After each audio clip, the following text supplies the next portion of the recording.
কিন্তু বড় বড় 10টা আলামত যতক্ষণ পর্যন্ত হবে না ততক্ষণ পর্যন্ত কিয়ামত হবে না। 1 নাম্বার হলো একটা ধোঁয়া বাইর হবে। কি বাইর হবে? জোরে বলেন, কি বাইর হবে? এই দুনিয়ার ভিতরে একটা ধোঁয়া বাইর সৃষ্টি হবে, ধোঁয়া বাইর হবে। কি হবে? 2 নাম্বার দাজ্জাল। কি বলেন তো? আল্লাহ রাসূল বলেন আদম আলাইহিস সালাম থেকে নিয়ে সৃষ্টি পর্যন্ত সবচাইতে ফিতনার নাম হলো দাজ্জাল। কি নাম বলেন? এই দাজ্জাল হলেন একটা চোখ কানা হবে, বাবা 5 চোখটা কানা হবে। দাজ্জালের শক্তি আল্লাহ তাআলা এত দিবেন, এক হাতে জান্নাত থাকবে, এক হাতে জাহান্নাম থাকবে, এক হাতে পানি থাকবে, এক হাতে আগুন থাকবে। এই দাজ্জাল হাদিসের মধ্যে আছে 40 দিন হায়াত অথবা 40 বছর হায়াত পেয়ে, 40 দিন অথবা 40 বছর। একদিনের হায়াতটা হবে 1 বছরের সমান, 2 দিনের দিনটা হবে 1 মাসের সমান, 3 দিনের দিনটা হবে 1 সপ্তাহের সমান, আর বাদ বাকি দিনগুলো এরকম হবে। এই দাজ্জাল প্রতিটা মানুষের কাছে যাবে, যায় বলবে শোনো দেখো আমি আল্লাহ। বলেন তো কি বলবে? আমি আল্লাহ। এই যে দেখো জান্নাত, এই দেখো জাহান্নাম। আল্লাহ রাসূল বলেন দাজ্জাল যাকে জাহান্নামে দিবে আর জাহান্নামে দিবে, ওই জাহান্নামটাই হবে জান্নাত। আর দাজ্জাল যাকে জান্নাতের ভিতরে দিবে ওটা হবে জাহান্নাম। আল্লাহ রাসূল বলেন দাজ্জাল পানি থাকবে, এক হাতে আগুন থাকবে। ভাই তোমাকে আমি ঠান্ডা পানি পান করাবো। আল্লাহ রাসূল বলে তুমি যদি দাজ্জালের ঠান্ডা পানি খাও তাহলে ওটা আগুন হয়ে যাবে, আর আগুনটা যদি তুমি খাও তাহলে ওটা সুস্বাদু মিষ্টি পানি, ঠান্ডা পানি হয়ে যাবে। বলেন তো বড় ফিতনার নাম কি? দাজ্জাল বলেন বড় ফিতনার নাম কি? আল্লাহ রাসূল বলেন হাদিসের মধ্যে বলেন সূরা কাহাফের যদি কেউ 1 থেকে 10টা আয়াত যদি প্রতি জুমার নামাজের আগে যদি কেউ তেলাওয়াত করে, ওই ব্যক্তি যদি দাজ্জালের জামানায় আসে, সময় পায়, যদি দাজ্জাল ওই সময় আসে, আল্লাহ তাআলা এই সূরা কাহাফের 10 আয়াত আমল করার কারণে তাকে দাজ্জালের ফিতনা থেকে আল্লাহ মাফ করে দিবে। 3 নাম্বার হলো আলামত। সূর্য কোন দিকে ওঠে ভাই? কোন দিকে ওঠে? সূর্য পূর্ব দিকে ওঠে। কিয়ামতের আগে আগে সূর্য পশ্চিম দিকে ওঠে। কোন দিক? বলেন কোন দিক? যখন সূর্য পশ্চিম দিকে উঠবে তখন মানুষেরা চিন্তা করবেন হায় হায় আল্লাহ রাসূল যা বলছেন সত্য বলছে। তখন তারা ঈমান আনা শুরু করবে। কি করবে? আল্লাহ রাসূল বলেন সূর্য পশ্চিম দিক যখন উঠবে তারা ঈমান নিয়ে আসবে, ওই ঈমান আর আল্লাহর কাছে গ্রহণযোগ্য হবে না। সূর্য ওঠার পরে যদি আপনি ঈমান নিয়ে আসেন, ওই ঈমানের আর কি বেল বিষয় না। এরপরে দাব্বাতুল আরদ একটা প্রাণী আছে, দাব্বা। এই প্রাণীটা সাফা মারওয়ার মাঝখান থেকে বাইর হবে। এই প্রাণীটা মানুষের মতো কথা বলবে। কি বলবে? মনে করবেন আব্দুল রহিম, আপনি খুঁজবেন মানুষ কই, দেখবেন প্রাণীটা কথা বলে। কি বলে?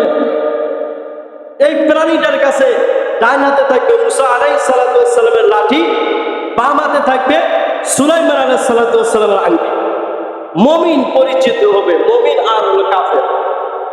এই দাব্বাতুল আরদ, এই প্রাণীটা যারা মুমিন ব্যক্তি হবে, মুসা আলাইহিস সালাতু ওয়াস সালামের লাঠি দিয়ে তাকে চিহ্নিত করবে।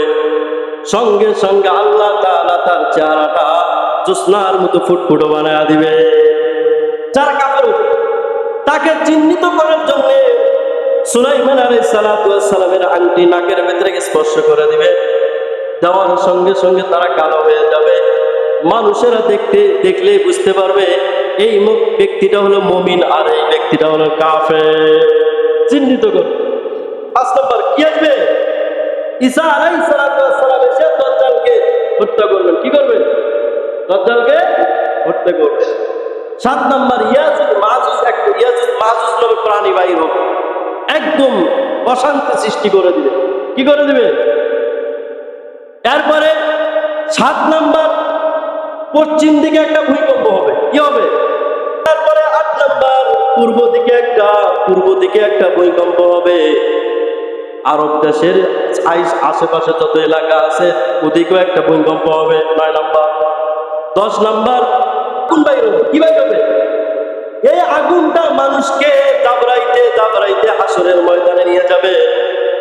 আল্লাহ রসুল বলে আরো কি হবে জানো জানো কি?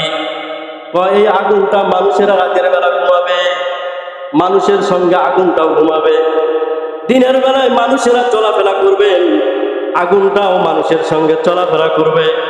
এই আগুনটা এক পর্যায়ে মানুষকে ধাক্কায়া ধাক্কায়া হাসরের ময়দানে নিয়ে যাবে।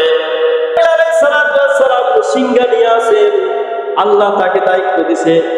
একটা বলেন যখন দুনিয়া ধ্বংস করবেন তখন আল্লাহ তাআলার হুকুমে একটা ফু দিবেন। কি দিবে? কি দিবে?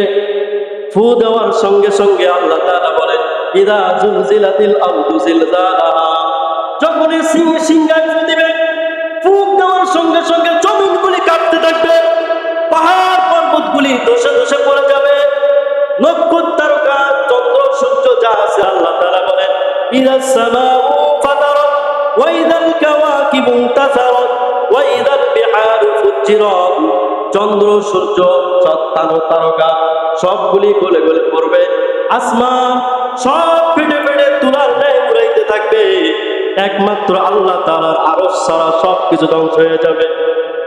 আল্লাহ তাআলার আরশে কুরসি ফেরেশতারা ধরে থাকবে, সবকিছু ধ্বংস হয়ে যাবে।